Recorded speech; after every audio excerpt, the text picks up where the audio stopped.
আমরা লিটনকে নিয়ে একটু স্পেশালি আলোচনা করতে চাই, কারণ একদিক থেকে তিনি one of the finest batsman বাংলাদেশের, দ্বিতীয়ত তার সঙ্গে অনেক বেশ খানিকটা অভিজ্ঞতাও এই মুহূর্তে যুক্ত হয়েছে। বেশ কিছু পরিসংখ্যানের কথা বলছিলেন আরিফুল ইসলাম রনি, কিন্তু জিম্বাবুয়ে সিরিজে 43 বলে তিনি 36 রান করেছেন প্রথম 3 ম্যাচে।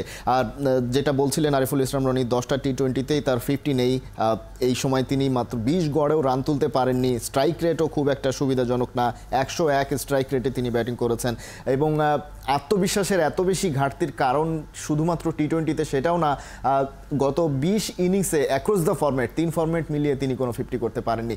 লিটন দাসের যখন এরকম ফর্ম এবং আত্মবিশ্বাসেরও যে একটা ঘাটতি তৈরি হয়ে গেছে, সেরকম একজন ব্যাটসম্যানকে বিশ্বকাপে ক্যারি করাটা কি একটা ওয়াইজ ডিসিশন হবে, নাকি নতুন একজনকে দিয়ে নির্বাচকরা একটা বাজি ধরতেই পারেন, কারণ আলটিমেটলি আপনার হাতে কোনো অস্ত্র নেই? মাজুর মোর্শেদ কি এই ধারণার সঙ্গে বা এই সিদ্ধান্তের সঙ্গে একমত হবেন কিনা?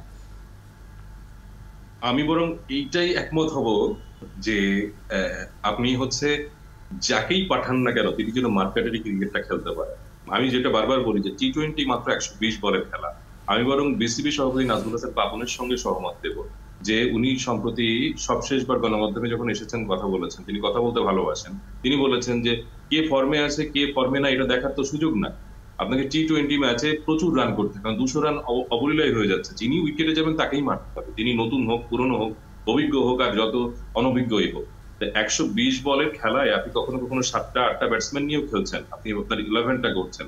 সুতরাং আপনি হিসেব করে দেখেন একজন ব্যাটসম্যান আসলে কয়টা বল পাবেন। তো আপনি অফ ফর্মে থাকা কাউকে যখন সুযোগ দেবেন একাদশে, তিনি শুরুতে যেয়ে কিন্তু আত্মবিশ্বাসহীনতার কারণেই হোক কিছু বল ডট খেলবেন, সেটা কিন্তু পরের ব্যাটসম্যানদের জন্য প্রেশার হয়ে যাবে। আপনি যখন টাইট ম্যাচ খেলবেন, সমশক্তির বলের বিপক্ষে খেলবেন, তখন কিন্তু টপ অর্ডারের এই যে ডট বল খেলার প্রবণতা সেটা কিন্তু দিন শেষে কাউন্ট হয়ে যাবে এবং তখন আপনি দেখেন আপনি পিছিয়ে যাচ্ছেন।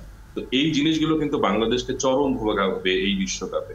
তো আমার মনে হয় যে অভিজ্ঞ অনভিজ্ঞতা না, আমাকে ফরম্যাটটা বিবেচনায় নিতে হবে এবং সেই ফরম্যাটটা বিবেচনায় নিয়ে এখানে আসলে অভিজ্ঞতার আমি কোনো মূল্যই দেখি না, বরং ফর্মটা এখানে গুরুত্বপূর্ণ।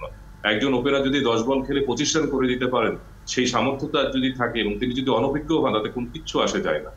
এখানে বরং অভিজ্ঞ ক্রিকেটার বা অনেক বড় ক্রিকেটার যিনি ফর্মে নেই কিন্তু চাপে থাকবেন, তার কাছে একটা বড় ইনিংস তাকে খেলতেই হবে, তখন তিনি অনেক বেশি ডট খেলে ফেলবেন, অনেক বেশি বল গিলে ফেলবেন, সেটা কিন্তু দলের জন্য চাপ হয়ে যাচ্ছে। এই চিন্তাগুলো কেন নির্বাচকরা করছেন না বা টিম ম্যানেজমেন্ট করে না, আমি ঠিক বুঝতে পারছি না। যে এটা ডিফারেন্ট কাইন্ড অফ ক্রিকেট, এটা টি-20 ক্রিকেট, মাত্র 120 বলের খেলা। এইখানে আসলে অভিজ্ঞতা অনভিজ্ঞতার চেয়ে ফর্মটা খুব জরুরি এবং কমিটমেন্টটা খুব জরুরি, ছন্দটা খুব জরুরি। সেইখানে আমার মনে হয় কিছু হিসাব নিকাশ বোধহয় ভুল হয়ে গেল এবং নিশ্চয়ই এর ফল বাংলাদেশ টি-20 বিশ্বকাপে ভোগ না করুক সেটাই প্রত্যাশা, কিন্তু যদি ভোগ করে সেটা অবাক হব না। 1, 2, 3 ঢাকায় জমি জিতে নিন 100% ক্যাশব্যাক সহ 20 কোটি টাকার পুরস্কার।